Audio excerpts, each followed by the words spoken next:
Constitutional Freedoms video. This entire unit is going to be focusing on the First Amendment in action and also the importance of the 14th Amendment. So review in your brain a little bit what both of those amendments do. Our objectives are essential questions, which you never have to write down, don't forget. We're going to be looking at the necessity of the Bill of Rights and also why it's important that the Bill of Rights be incorporated. So starting off with a quick review of the Anti-Federalists and the Federalists. So if you remember from our Constitution unit, we talked about those two first political parties that popped up as we were trying to ratify the Constitution. The Anti-Federalists said, no, we don't want to ratify the Constitution. The Federalists said, this is the best thing since sliced bread, right? They didn't have sliced bread then. Anyway, so the Anti-Federalists had a few issues with the Constitution's description of what the central government would look like. The Anti-Federalists wanted a smaller national government. They wanted more powerful state governments. And they also believed that the national government should be very similar to how it was under the Articles of Confederation. And remember, under the Articles, the government really couldn't do much of anything, okay? The Federalists, on the other hand, wanted a stronger national government because they realized under the Articles of Confederation, the weak government just didn't work.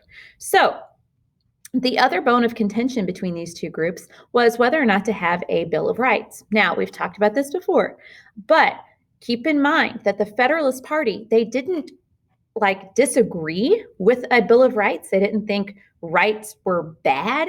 They just thought it was unnecessary to have a Bill of Rights in the national constitution because most of the state constitutions already had their own bills of rights.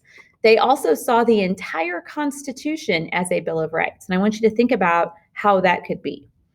They also believed that if you wrote down rights, then your rights could be limited because someone down the road could come up and say, oh, well, you don't have the right to drink coffee, so you don't have it, which could be bad for everyone. The Anti-Federalists believed if we don't write down the rights, then the government's not going to respect them because they're going to say that they're not written down, so they're not really real. Eventually, we have an agreement and we have the Bill of Rights. And we've talked in class that the Bill of Rights actually originally included 12 amendments. Only 10 of them were ratified as the Bill of Rights. One of them was ratified like 200 years later, and the other one has never been ratified and probably will never be ratified. But it includes the first 10 amendments. And during the Reconstruction time period, so after the Civil War, we have the addition of the 13th, 14th, and 15th Amendments. And we already know that the 13th Amendment abolished slavery.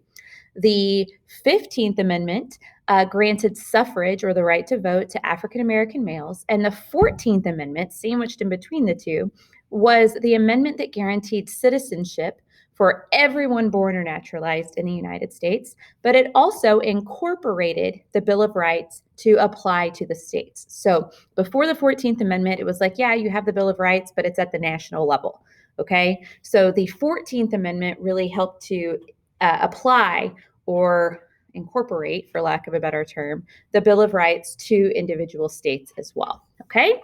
So with that, I shall stop for today. If you have any questions, let me know.